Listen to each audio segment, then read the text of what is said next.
hermano. Buenas tardes a todos. Abramos nuestras Biblias en el Evangelio de Lucas, capítulo 24.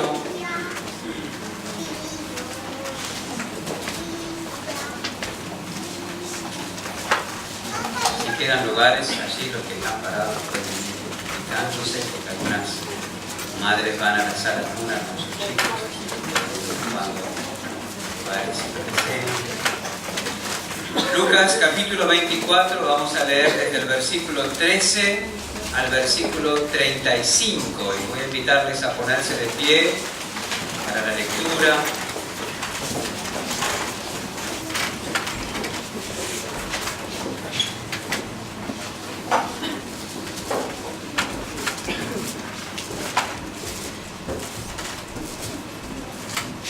Después de leer, voy a pedir a Ismael si tú nos puedes dirigir en oración. Lucas 24, a partir del versículo 13. Y he aquí, dos de ellos iban el mismo día a una aldea llamada Emaús, que estaba a 60 estadios de Jerusalén, e iban hablando entre sí de todas aquellas cosas que habían acontecido. Sucedió que mientras hablaban y discutían entre sí, Jesús mismo se acercó y caminaba con ellos. Mas los ojos de ellos estaban velados para que no le conociesen.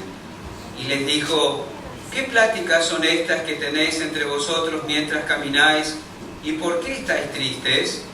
Respondiendo uno de ellos, que se llamaba Cleofas, le dijo: ¿eres tú el único forastero en Jerusalén que no ha sabido las cosas que en ella han acontecido en estos días? Entonces él les dijo: ¿qué cosas? Y ellos le dijeron: de Jesús Nazareno, que fue varón profeta, poderoso en obra y en palabra delante de Dios y de todo el pueblo, y cómo le entregaron los principales sacerdotes y nuestros gobernantes a sentencia de muerte y le crucificaron. Pero nosotros esperábamos que Él era el que había de redimir a Israel. Y ahora, además de todo esto, hoy es ya el tercer día que esto ha acontecido. Aunque también nos han asombrado unas mujeres de entre nosotros, las que antes del día fueron al sepulcro. Y como no hallaron su cuerpo, vinieron diciendo que también habían visto visión de ángeles, quienes dijeron que Él vive. Y fueron algunos de los nuestros al sepulcro, y hallaron así como las mujeres habían dicho, pero a Él no le vieron. Entonces Él les dijo: oh insensatos y tardos de corazón, para creer todo lo que los profetas han dicho. ¿No era necesario que Cristo padeciera estas cosas y que entrara en su gloria?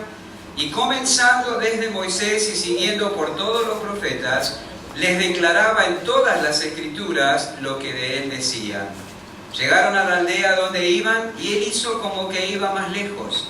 Mas ellos le obligaron a quedarse, diciendo: quédate con nosotros, porque se hace tarde, y el día ya ha declinado. Entró pues a quedarse con ellos. Y aconteció que estando sentado con ellos a la mesa, tomó el pan y lo bendijo, lo partió y les dio. Entonces le fueron abiertos los ojos y le reconocieron, mas él se desapareció de su vista. Y se decían el uno al otro: ¿no ardía nuestro corazón en nosotros mientras nos hablaba en el camino y cuando nos abría las Escrituras? Y levantándose en la misma hora, volvieron a Jerusalén y hallaron a los 11 reunidos y a los que estaban con ellos, que decían: ha resucitado el Señor verdaderamente y ha aparecido a Simón. Entonces ellos contaban las cosas que les habían acontecido en el camino y cómo le habían reconocido al partir el pan. Oremos. Amado Padre, Señor del cielo, te damos muchas gracias por estar venido, Señor. Alabamos, Señor, los cánticos. Y ahora, en silencio de tener tu palabra, mis hermanos, escuchándola, Señor, te pedimos que abra nuestros oídos, abra nuestros ojos, Señor, para ver tu gloria, tu amor, tu enseñanza, que atiende en tus corazones y podamos prestar atención de Dios. Gracias, Padre. En el nombre de Cristo. Amén. Muchas gracias, pueden tomar asiento. Un día como hoy, un domingo, el primer día de la semana, muy temprano, el Señor Jesús resucitó de entre los muertos tal y como lo había anunciado. En Lucas capítulo 23, el capítulo que nos ocupamos el domingo pasado, se consignó que Él fue crucificado. Dice versículo 33 de Lucas 23, y cuando llegaron al lugar llamado de la calavera, le crucificaron allí. Y el capítulo 23 también señala que José de Arimatea tomó el cuerpo muerto del Señor Jesús y lo puso en un sepulcro. Eso dice el versículo 53 de Lucas 23. Y quitándolo, lo envolvió en una sábana y lo puso en un sepulcro abierto en una peña, en el cual aún no se había puesto a nadie. Y ahora, en el capítulo 24, el versículo 34, leemos: ha resucitado el Señor verdaderamente. Aquí tenemos consignada la historia de los hechos del Evangelio.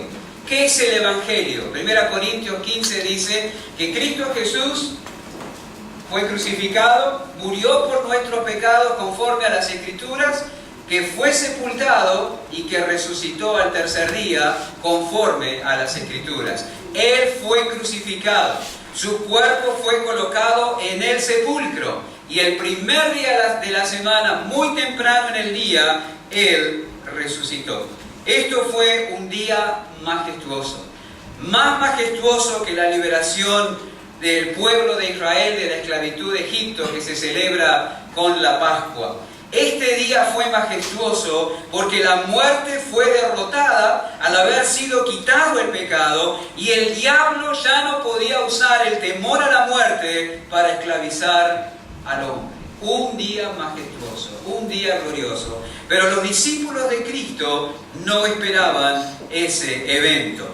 En sus mentes y en sus corazones todo era consternación y dolor. En la mente y los corazones de los discípulos todo era pesar y tristeza. En la mente y el corazón de los discípulos solo había dudas y temor. Su maestro, aquel en quien habían puesto todas sus esperanzas, había sido crucificado y sepultado, y con él había sido terminado y sepultado todo lo que amaban y todo lo que anhelaban. A pesar de que algunas mujeres habían ido temprano al sepulcro y habían venido con la noticia de que la tumba estaba vacía y que ángeles habían hablado, unos varones habían hablado con ellas diciéndoles que había resucitado. Otros de los discípulos, seguro se refiere a Pedro y Juan, fueron hasta el sepulcro y corroboraron lo que las mujeres les habían dicho. Pero según dicen ellos, estos aquí que van camino a Emaús, en el versículo 22, aquellas noticias solamente habían conseguido asombrarlos, aunque también nos han asombrado unas mujeres de entre nosotros. Se asombraron con lo que las mujeres dijeron, se asombraron con aquellos que fueron al sepulcro, pero la idea de la resurrección no tenía todavía cabida en sus mentes. Ellos no la concebían. La verdad, hermanos y amigos, es que los discípulos de Cristo no esperaban que Cristo resucitara. Su muerte para ellos había significado el fin. Leemos de la decepción de ellos en el versículo 21 de Lucas 24. Pero nosotros esperábamos que Él era el que había de redimir a Israel. Aunque se lo había dicho una y otra vez, pero ellos no le creyeron. Ellos estaban siendo profundamente afectados por lo que le había pasado a su maestro, pero no habían sido afectados por lo que habían oído de boca de su maestro. Verlo crucificado y sepultado era lo que pesaba sobre sus conciencias. El hecho de que él había dicho de que después de 3 días y 3 noches resucitaría, no había hallado cabida en sus mentes y en sus corazones. Por supuesto, no debemos apresurarnos a condenar a estos hombres, porque en muchas oportunidades lo que nos pasa a nosotros, lo que vemos con nuestros ojos, lo que experimentamos con nuestros sentidos físicos, las circunstancias en las que nos vemos envueltos, nos hace sentir abandonados, nos hace sentir olvidados, nos hace sentir dejados de lado por Dios. Pero a pesar de que Él nos ha asegurado, no te desampararé ni te dejaré. En muchas oportunidades, igual que en los discípulos, lo que vemos pesa más en nuestro ánimo que lo que Dios nos ha dicho en su palabra. Y ahí vamos por la vida abrumados, derrotados, perplejos, tristes, desalentados, cuando no debería ser así. Lo que perciben los ojos físicos, ¿verdad? Para varios, pesa más en la conciencia que lo que el Señor nos ha asegurado en la Escritura. Y por eso decaemos en el ánimo, por eso perdemos la esperanza, por eso nos movemos muy cerca de la posibilidad de abandonar la fe, porque olvidamos lo que el Señor nos ha asegurado. Hermanos, debemos luchar continuamente contra la incredulidad. Por eso el apóstol Pablo insta a Timoteo con estas palabras que nunca debiéramos olvidar: pelea la buena batalla de la fe. Pelea la buena batalla de la fe. Ahora, lo maravilloso que consta en este capítulo es que luego de la resurrección, el Señor buscó a los suyos. Jesús no fue luego de resucitado a la plaza pública.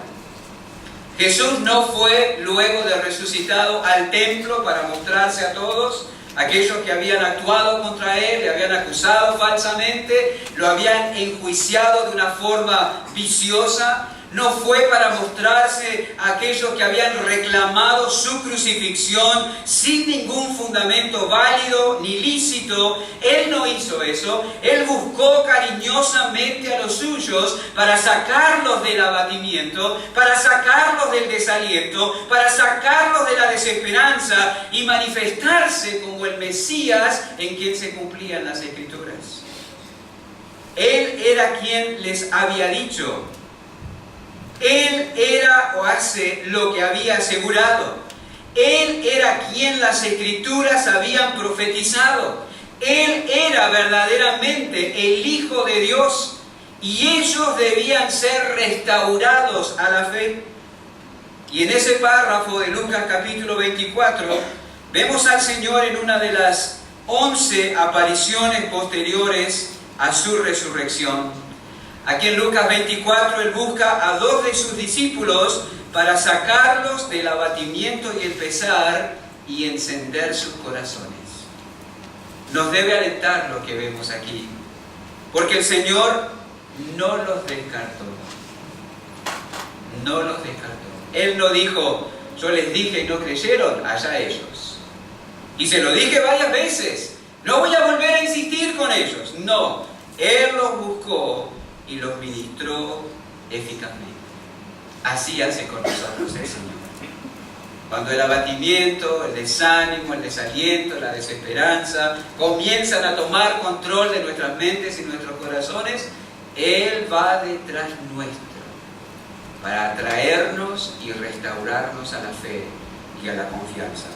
Nosotros los vemos a estos dos al principio del relato, cabizbajos y apagados, haciendo el camino que va de Jerusalén a Emaús. Pero luego al final del relato los vemos exultantes y gozosos haciendo el camino de Emaús a Jerusalén para compartir con los demás lo que les había acontecido en el camino y cómo lo habían reconocido al partir el pan. Abatidos porque había sido crucificado, así empieza el párrafo, pero gozosos porque había resucitado. Así termina el párrafo. Lucas es el único que registra este encuentro en el camino a Emaús, y de todas las apariciones del Señor Jesucristo luego de su resurrección, ninguna es tan dulce y tan sublime como la que tenemos aquí. ¿Qué encontramos aquí?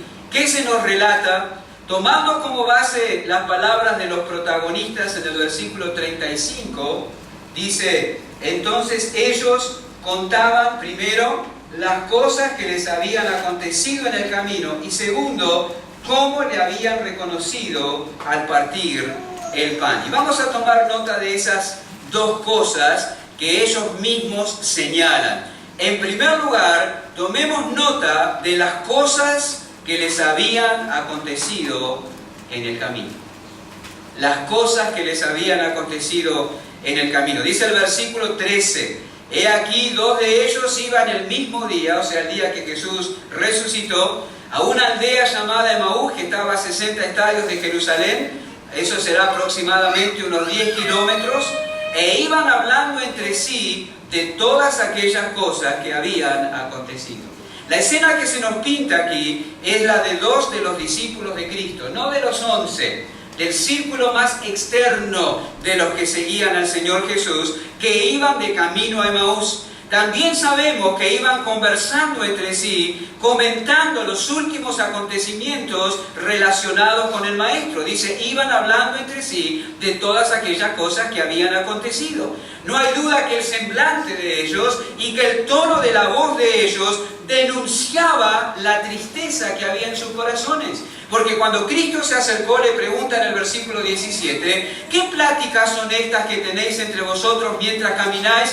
¿Y por qué estáis tristes? Así que el tono de la conversación y el semblante de ellos denunciaba la tristeza de sus corazones. Y mientras eso tenía lugar, esa conversación, esas expresiones de tristeza, de desesperanza, de desaliento, se daban entre ellos, algo notable sucedió. Dice el versículo 15, sucedió que mientras hablaban y discutían entre sí, Jesús mismo, y eso habría que subrayarlo, Jesús mismo se acercó y caminaba con ellos. Las cosas que habían acontecido daban vueltas continuamente en su mente y eran el tema continuo de su conversación. No podían disimular la tristeza. Habían oído de la posibilidad de la resurrección, pero no lo creían. Iban hablando del Maestro, iban hablando de las esperanzas que habían colocado en Él, iban hablando de las cosas que le habían acontecido al Maestro. Ahora, más allá de la tristeza y más allá de que no concebían la idea de la resurrección, qué buen tema de conversación tenían estos dos en el camino a Emaús, ¿verdad? No usaron el tiempo del viaje para hablar de cosas intrascendentes. Ellos usaron el tiempo del viaje para hablar de Jesús. Y tomen nota que Jesús se interesó particularmente en lo que ellos hablaban. Él les pregunta, ¿qué pláticas son estas que tenéis entre vosotros? Qué interesante, ¿no? Me hizo pensar en esto. ¿Qué se diría en un registro de nuestras conversaciones con otros creyentes, por ejemplo, ¿no? ¿Qué se diría si se registraran las conversaciones que nosotros tenemos con otros creyentes? ¿Qué se diría del tono y del tema de nuestra conversación con otros creyentes? ¿Nos escucha el Señor hablar con otros de Él y de sus cosas? ¿Nos escucha el Señor hablar de las cosas que tienen que ver con la gloria, la perfección, la belleza, el poder, la suficiencia y la esperanza que tenemos en Cristo? Qué impactante es lo que leemos en Malaquías, capítulo 3, versículos 16 y 17. Es el último libro del Antiguo Testamento, hacia la izquierda, donde estamos. Malaquías, capítulo 3, versículos 16 y 17. Es impactante lo que leemos ahí. Dice, entonces los que temían a Jehová hablaron cada uno a su compañero. Y mire lo que dice, Jehová escuchó y oyó, y fue escrito el libro de memoria delante de él para los que temen a Jehová y para los que piensan en su nombre. Y serán para mí estos que hablan de Jehová cada uno a su compañero, especial tesoro, ha dicho Jehová de los ejércitos, en el día en que yo actúe, y los perdonaré, como el hombre que perdona a su hijo que le sirve. Aquí se nos habla de un libro de memoria donde se registran los nombres de aquellos que temen al Señor, que se acuerdan de su nombre y que hablan con otros acerca del Señor. ¿Cuántas páginas habrá dedicadas en ese libro de memoria a nuestras conversaciones espirituales? ¿Habrá páginas dedicadas a conversaciones espirituales? Conversaciones que tienen como propósito animar a otros, hablarles de Cristo, llevarlos a Él. Ojalá dediquemos tiempo para buscar a otros en su desaliento, ¿verdad? Y procuremos animarlos, hablándoles del Señor y de sus cosas. Está bien que cuando alguien cumple años vayamos y les felicitemos y les saludemos. Está fantástico que participemos de reuniones de tipo social para de alguna manera tener relacionamiento con otras personas. No hay ningún problema con eso. Pero visitar al nuevo en la fe, al enfermo, al desalentado, aún al ofendido para animarlo, eso es otra cosa. Y en eso deberíamos estar ocupados. Estos iban rumbo a Emaús hablando entre sí de las cosas que tenían que ver con su maestro. Usaron bien el tiempo, usaron bien la capacidad de hablar. Usemos bien el tiempo y usemos bien nuestra capacidad de hablar. Y como dijimos, según dice el versículo 15, Jesús mismo mostró interés en lo que hablaban. Versículo 17, ¿qué pláticas son estas que tenéis entre vosotros mientras camináis y por qué estáis tristes? Imagínense que Jesús se parara al lado tuyo después que apagas el celular o cuelgas el teléfono y te pregunte, ¿qué conversación es esta que has tenido con tu hermano o con tu hermana? ¿Qué sería la respuesta, verdad? ¿Qué preguntas? ¿De qué están hablando? ¿Por qué están tristes? Por supuesto, Jesús no estaba buscando informarse, porque Él sabe todo. Él sabe de qué estaban hablando y Él sabía por qué estaban tristes. Él es el que escudriña la mente y el corazón. El Seol y el Abadón están ante los ojos de Jehová. ¿Cuánto más los corazones de los hombres? Así que Él no estaba buscando información. Él quería darles la oportunidad de expresarse. Quería oír de ellos qué estaban pensando, qué les causaba la tristeza. Y qué sorpresa le causaron estas preguntas a estos dos varones, ¿verdad? Dice el versículo 18, respondiendo uno de ellos que se llamaba Cleofas, le dijo, ¿eres tú el único forastero en Jerusalén que no has sabido las cosas que en ella han acontecido en estos días? ¿De dónde salió este? ¿De un plato volador? ¿No sabe lo que pasó? La pregunta les pareció inesperada y probablemente les pareció fuera de lugar. Puede hasta que se hayan detenido en el camino y digo, ¿pero qué estás diciendo? ¿De qué nos estás preguntando? ¿Acaso no sabés lo que ha pasado en Jerusalén? ¿Eres un forastero, el único, eres extranjero, estuviste aquí de paso y no te enteraste de las cosas que han acontecido? ¿Dónde has estado últimamente? ¿Encerrado dónde que no te has enterado de las cosas que han pasado en Jerusalén? Es como si usted se acercara a alguien hoy y usted le preguntara, ¿viste que tiraron la madre de todas las bombas allá en la frontera entre Afganistán y Pakistán? Y usted diga, ¿qué? ¿De qué está hablando? ¿Dónde has estado? Estaban hablando de las cosas que habían estado sucediendo, que habían estado pasando en Jerusalén. Ese era el tema de la conversación y esas cosas les habían causado la tristeza que experimentaban. Entonces dice el versículo 19, Jesús les pregunta, ¿y qué cosas? Las cosas relacionadas, le contestan ellos, con Jesús Nazareno. Fíjense, versículo 19 al 22 o al 21.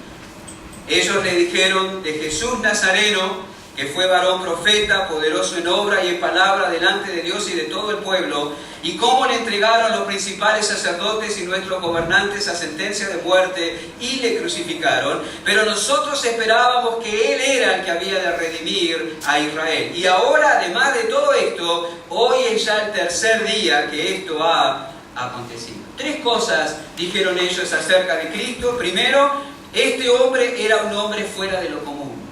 Era poderoso en palabra y en obra, delante de Dios y de todo el pueblo. Y el hecho de que era poderoso en obra y en palabra, delante de Dios y de todo el pueblo, les había hecho pensar a ellos que podía ser el Mesías. Pero la segunda cosa que le dijeron es, pero le entregaron a la muerte. Fue crucificado. Los gobernantes, los principales sacerdotes, lo entregaron a sentencia de muerte y le crucificaron. Y la tercera cosa que le dicen es, y el hecho de que murió nos hace saber que Él no era el Mesías. Por su poder en obras y palabras, llegamos a pensar que podía ser el Mesías. pero fue crucificado. Y el hecho de que murió, dicen ellos, nos hace saber que realmente no era el Mesías.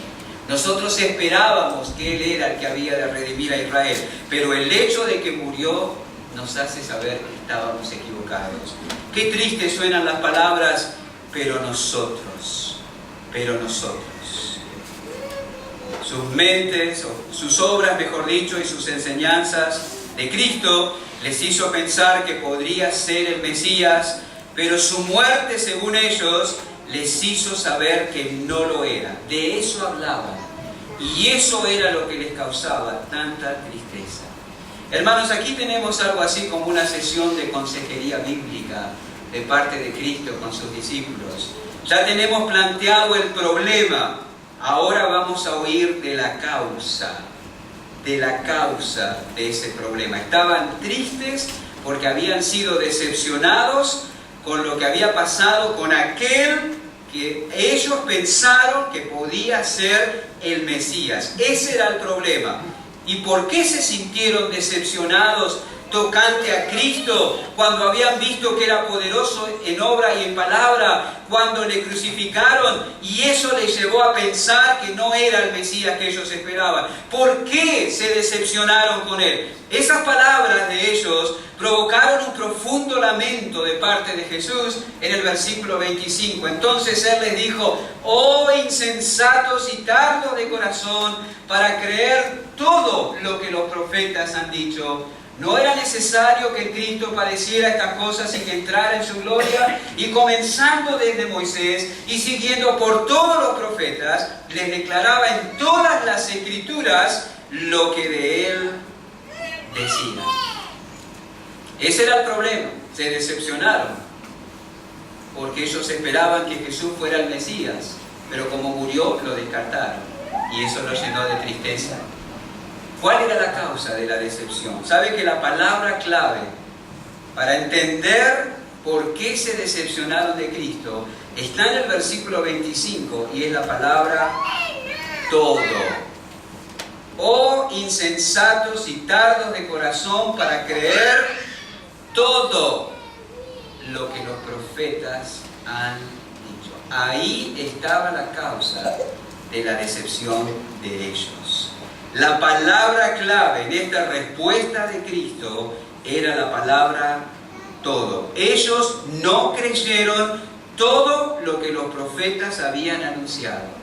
Cuando ellos leyeron el Antiguo Testamento, solo recibieron y dieron lugar en sus corazones a las porciones que hablaban de las glorias del Mesías. Pero no recibieron y no dieron lugar en sus corazones a las porciones que hablaban de los sufrimientos del Mesías. Los profetas habían hablado de ambas cosas, de los sufrimientos de Cristo y de las glorias que vendrían tras ellos, dice Pedro en su primera carta.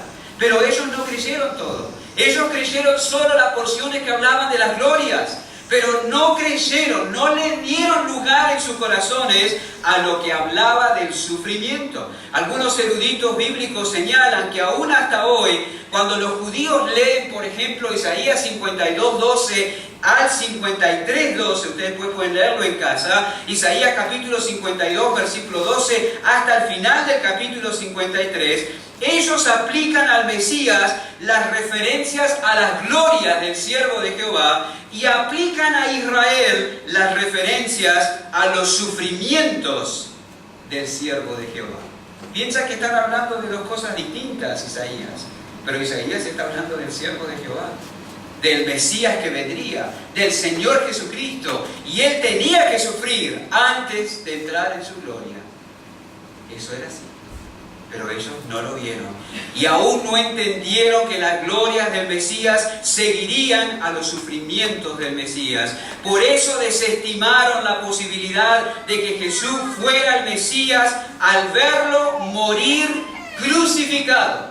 Ellos no creyeron todo lo que decían las Escrituras. Qué buena reprensión le hizo Cristo a estos dos hombres, ¿verdad? Es necesario creer todo lo que dice la Escritura.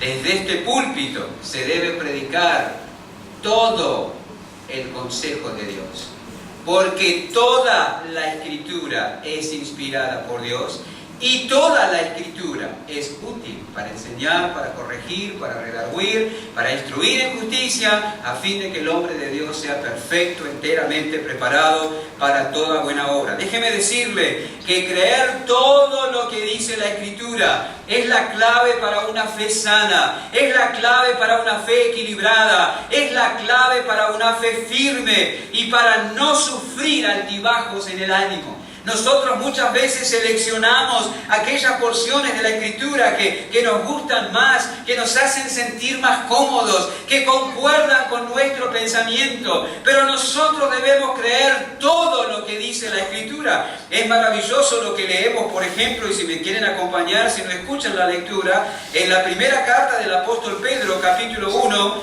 versículo 3, hacia la derecha en sus Biblias. Primera Pedro, capítulo 1, versículo 3, dice: bendito el Dios y Padre de nuestro Señor Jesucristo, que según su grande misericordia nos hizo renacer para una esperanza viva por la resurrección de Jesucristo de los muertos, para una herencia incorruptible, incontaminada, inmarcesible, reservada en los cielos para vosotros, que sois guardados por el poder de Dios mediante la fe, para alcanzar la salvación que está preparada para ser manifestada en el tiempo postrero, en lo cual vosotros os alegráis, aunque ahora por un poco de tiempo, si es necesario, tengáis que ser afligidos en diversas pruebas, para que sometida a prueba vuestra fe, mucho más precioso que el oro, el cual, aunque perecedero, se prueba con fuego, sea hallada en alabanza, gloria y honra cuando sea manifestado Jesucristo, a quien amáis sin haberle visto, en quien creyendo, aunque ahora no lo veáis, os alegráis con gozo inefable y glorioso, obteniendo el fin de vuestra fe, que es la salvación de vuestras almas. Hay cosas preciosas en este pasaje. Fuimos renacidos para una esperanza viva. Tenemos una herencia incorruptible, incontaminada e inmarcesible. Somos guardados por el poder de Dios hasta que alcancemos la plenitud de esa herencia. Pero también dice que vamos a tener que ser afligidos en diversas pruebas.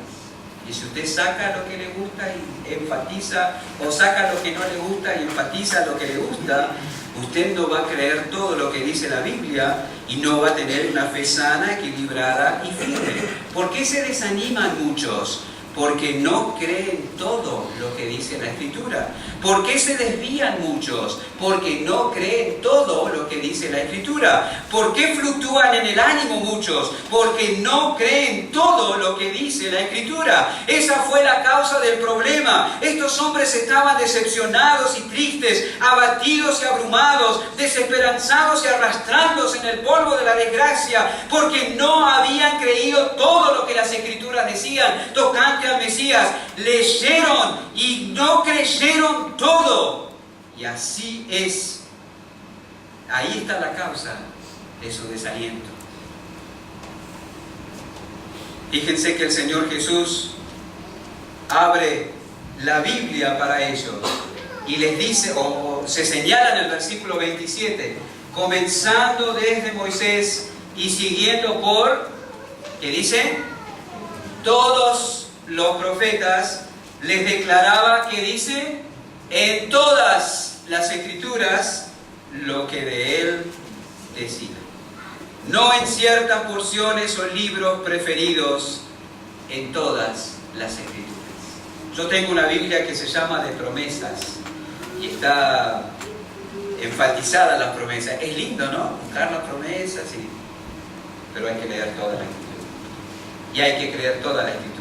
Lo que da sustento a una fe sana es toda la Escritura. ¿Y qué clase magistral debió ser aquella? ¿Se imaginan? Mientras iban caminando, el autor del Antiguo Testamento, aquel que era el tema del Antiguo Testamento, desplegó delante de ellos el Antiguo Testamento para revelarse a sí mismo. Qué maravillosa clase debe haber sido aquella. Seguro Cristo no fue saltando de un pasaje a otro sin ton ni son.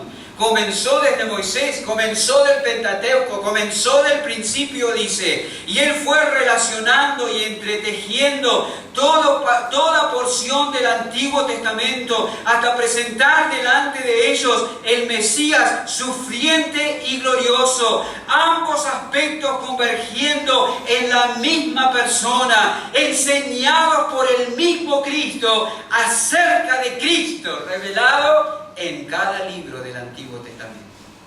Maravilloso. Todo el Antiguo Testamento fluye hacia el Gólgota y desde allí a la gloria eterna. Así lo presentó Cristo. Algunos han dicho que el Antiguo Testamento señala, y eso si quieren ahondar en sus estudios, una cuádruple preparación para la venida del Mesías. Una preparación histórica, una preparación tipológica, una preparación profética y una preparación psicológica. Estos 4 hilos corren a lo largo del Antiguo Testamento y convergen en el Gólgota. ¿Vieron? Vean. Lo que les desanimó a ustedes fue anunciado y preparado de antemano. No se equivocaron. El que murió era el Mesías. Renueven sus esperanzas. Eso está diciendo Cristo a sus discípulos aquí. Hermanos, con cuánto esmero y esfuerzo continuo deberíamos nosotros dedicarnos al estudio de las Escrituras. Y eso con el objetivo de conocer mejor al Señor y dar sustento a la fe. Cuánto provecho va a traer eso a su alma, y nuestro aprovechamiento será manifiesto a todos. Armados de convicciones y certezas tocantes al Salvador, no vamos a fluctuar en el ánimo, no vamos a renunciar a la fe. Vamos a servir o ser una fuente de aliento para otros, y vamos a tener ánimo para dar testimonio a los que no conocen a Cristo de su gloria. Es interesante lo que tenemos acá. Jesús terminó la clase y dice el versículo 28, llegaron a la aldea donde iban y no dice nada más. La Biblia no registra ninguna respuesta de los discípulos a las palabras de Cristo. Después de oír esa clase, no dijeron nada. Cuando Él les preguntó acerca del tema de la conversación, ¿recuerdan? Casi le pegan. ¿Esto es el único forastero en Jerusalén que no sabe las cosas que han estado pasando en ellas en estos días? Casi le pegan porque no sabían de lo que estaba hablando y lo que había sucedido. Pero cuando Él les abrió las Escrituras y les mostró cómo todo converge en el Gólgota, no dijeron una sola palabra. La revelación los abrumó. Tomaron nota de su falta de comprensión, y la contemplación del Mesías en las Escrituras los dejó anonadados. Sus labios quedaron sellados, pero sus corazones estaban ardiendo. Tenían que ordenar sus pensamientos, tenían que reelaborar la teología, tenían que poner en claro qué implicaciones tenía aquello. A la luz de esto que hemos aprendido, de lo que se nos ha mostrado, ¿qué haremos? ¿Cómo seguimos ahora, luego de que se nos ha dado este entendimiento? Aún le faltaba algo, pero lo que oyeron los impactó y callaron. Eso también nos falta, hermanos. También deberíamos poner esmero y hacer un esfuerzo continuo en reflexionar cuando oímos la Escritura. Deberíamos hacer ese esfuerzo. En lugar de hablar apresuradamente luego de oír, deberíamos reflexionar. Porque seguro después que oímos la Escritura, habrá pensamientos equivocados que desechar, habrá nuevos aspectos de la verdad que aceptar, habrá acciones que desarrollar sobre la base del entendimiento. Pero por lo general nos levantamos apresuradamente luego de leer la palabra o de oír la exposición de la palabra, y lo sembrado queda ahí en la superficie. ¿Y qué pasa cuando la semilla queda en la superficie? Vienen las aves del cielo y se la comen. Y nos vamos igual que como llegamos. Porque no reflexionamos acerca de la verdad. Lo oído tiene que penetrar en nuestro interior por medio de la reflexión. Y entonces tomar decisiones en base a lo que hemos escuchado. En segundo lugar, y con eso vamos a terminar, tomemos nota de cómo le habían reconocido al partir el pan. Dice el versículo 28, llegaron a la aldea donde iban y él hizo como que iba más lejos. Mas ellos le obligaron a quedarse diciendo, quédate con nosotros porque se hace tarde y el día ya ha declinado. Entró pues a quedarse con ellos. Y aconteció que estando sentado con ellos a la mesa, tomó el pan y lo bendijo, lo partió y les dio. Entonces le fueron abiertos los ojos y le reconocieron, mas él desapareció de su vista. Y se decían el uno al otro, ¿no ardía nuestro corazón en nosotros mientras nos hablaba en el camino y cuando nos abría las Escrituras? Y levantándose en la misma hora, volvieron a Jerusalén, hallaron a los 11 reunidos y a los que estaban con ellos, que decían, ha resucitado el Señor verdaderamente y ha aparecido a Simón. ¿Cómo le reconocieron cuando él partió el pan? Cuando estaban llegando a su destino, Jesús hizo como que iba más lejos, pero ellos lo invitaron a quedarse con ellos. Se estaba haciendo tarde. Viajar de noche y solo resultaba peligroso para cualquiera. Recuerden aquella historia del hombre que descendía de Jerusalén a Jericó y fue atacado por ladrones. También podrían ser atacados por animales salvajes. Así que invitarlo a quedarse manifiesta la sensibilidad de aquellos corazones. Pero también el invitarlo a quedarse por parte de ellos pone en evidencia lo que se había generado en el interior de ellos. Cuando se unió a ellos en el camino, quizás no lo recibieron muy a gusto. ¿Quién es este que se acerca y se pone a hablar con nosotros sin conocernos? Pero ahora no lo querían dejar ir. No lo querían dejar ir. El impacto de su presencia y el impacto de su palabra era profundo en los corazones de aquellos hombres. Así que Jesús aceptó la invitación. Parece, por lo que dice Lucas, que le permitieron al Señor tomar el lugar del anfitrión, sentarse a la cabecera de la mesa y tomar la iniciativa para servir. Y ahí sucedió. Lo reconocieron, dice la Escritura. Le fueron abiertos los ojos y le reconocieron, dice el versículo 31. Ya habían entendido que el Mesías debía morir. Ahora debían creer que Jesús era el Mesías y había realmente resucitado. Ahora todo cerrado. ¿Cómo se verificarían las glorias anunciadas si el Mesías pasaba por el sufrimiento y la muerte? ¿Cómo era que si moría después iba a poder estar en gloria o mostrar su gloria o reinar poderosamente?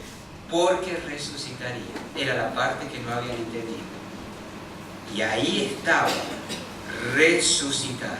Sus esperanzas no habían sido frustradas, podían guardarlas intactas. Él era el que había de redimir a Israel, como lo había anunciado. Fue crucificado, su cuerpo fue puesto en el sepulcro, pero ha resucitado. Es el Mesías, es el Redentor. Lo reconocieron. ¿Cómo fue que al partir el pan lo reconocieron? No lo sabemos, nos gusta ir de acá para allá en la imaginación, ¿verdad? Probablemente vieron las heridas causadas por los clavos en sus manos. Fue la manera en que partió el pan y se lo extendió, lo que les abrió los ojos? ¿Fue como se dirigió al Padre antes de comer, lo que les hizo ver delante de quién estaban? No lo sabemos, pero sí sabemos que lo reconocieron. Era Jesús, había resucitado, era el Mesías, la cruz era parte del plan, las glorias vendrían después. Y en ese momento desapareció de su vista. Seguro habrían querido tocarlo, hacerle más preguntas, pero no era el momento. Él desapareció de su vista. Y qué palabras cargadas de emoción, de esperanza y de certeza salieron de los labios de estos hombres ahora. Versículo 32, se decían el uno al otro: ¿no ardía nuestro corazón en nosotros mientras nos hablaba en el camino y cuando nos abría las Escrituras? Sus palabras habían encendido sus corazones y había iluminado su entendimiento, y ahora era mucho el gozo que experimentaban. Y cuando el corazón rebosa de gozo, lo que quiere esa alma es compartir la causa de su gozo. Así que decidieron volver a Jerusalén para decirle a los demás que era cierto, que Jesús había resucitado, que lo habían visto, que era realmente el Mesías. Renovemos la fe y la esperanza. No les importó hacer de nuevo los 10 kilómetros que separaban ambos lugares. Era tal el poder y el impacto profundo de aquella noticia que tenía que ser compartida con los demás, y no mañana, sino esa misma noche. Y así fue. Llegaron a Jerusalén, como ya leímos, les contaron las cosas que les habían acontecido en el camino y cómo le habían reconocido al partir el pan. Qué cambio notable entre el espíritu con que se abre el párrafo y el espíritu con que se cierra el párrafo, ¿verdad? Un nuevo comienzo, victoria sobre la muerte, la cruz, el único o el mismo objeto que les produjo desconsuelo, era la fuente de salvación y gloria. Ahora lo veían. La resurrección es la fuente de la verdadera esperanza. No vivimos, ni sufrimos, ni servimos en vano. El Señor resucitó. O como dice el texto, ha resucitado verdaderamente el Señor. Y eso cambió todo. Cambió todo. 3 aplicaciones prácticas de lo que hemos visto para terminar. Primero, hermanos, no descuidemos el estudio de las Escrituras. Estos hombres perdieron el gozo y se vieron abrumados por la tristeza, por cuanto no pusieron atención suficiente y no creyeron a todo lo que leían. Cuidémonos de ese descuido. Los que descuidan el estudio de la Escritura no tienen idea de cuánto se pierden. De cuánto se pierden. No es raro que sean personas tristes, inquietas y abatidas. Segundo, no olvidemos que el tema de las Escrituras es Cristo. Yo no sé qué buscas tú en la Escritura cuando te acercas a ella.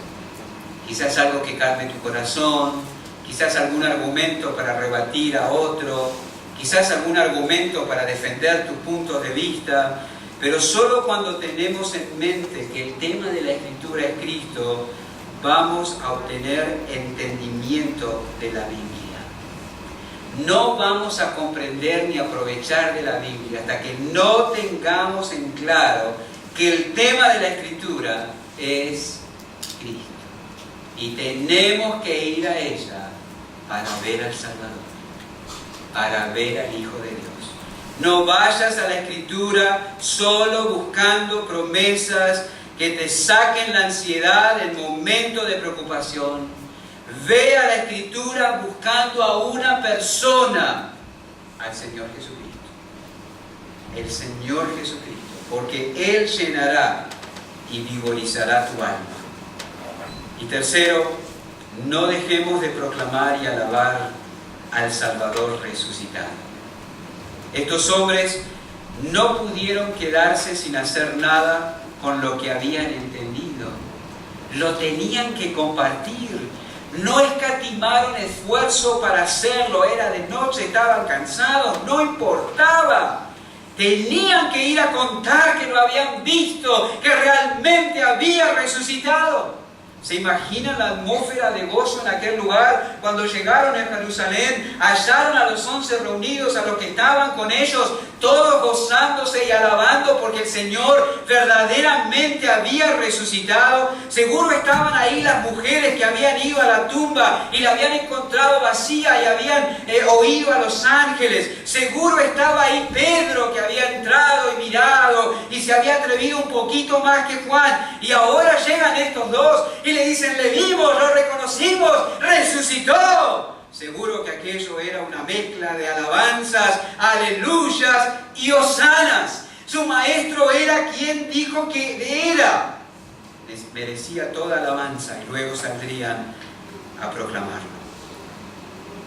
Cristo murió por nuestros pecados conforme a las Escrituras, fue sepultado y resucitó al tercer día conforme a las Escrituras. Eso cambia todo. Recuerden, no vivimos, ni sufrimos, ni servimos en vano, porque nuestro Señor ha resucitado. Oremos. Precioso pasaje de la Escritura, y necesitamos retener las lecciones y las verdades a las que tú nos has guiado en él. Ayúdanos a no ser descuidados con lo que oímos. Ayúdanos a pensar seriamente sobre el entendimiento que tú nos das cuando tu palabra es expuesta, para que no venga el enemigo de nuestras almas y quite lo que ha sido sembrado en nuestros corazones, y así seamos personas infructuosas, débiles, mediocres en nuestro andar en tus caminos. Señor, usa la Escritura en cada corazón y ayúdanos a ir a ella y deleitarnos en la revelación de tu Hijo. Oh Dios, nuestro bendito Salvador, en su nombre.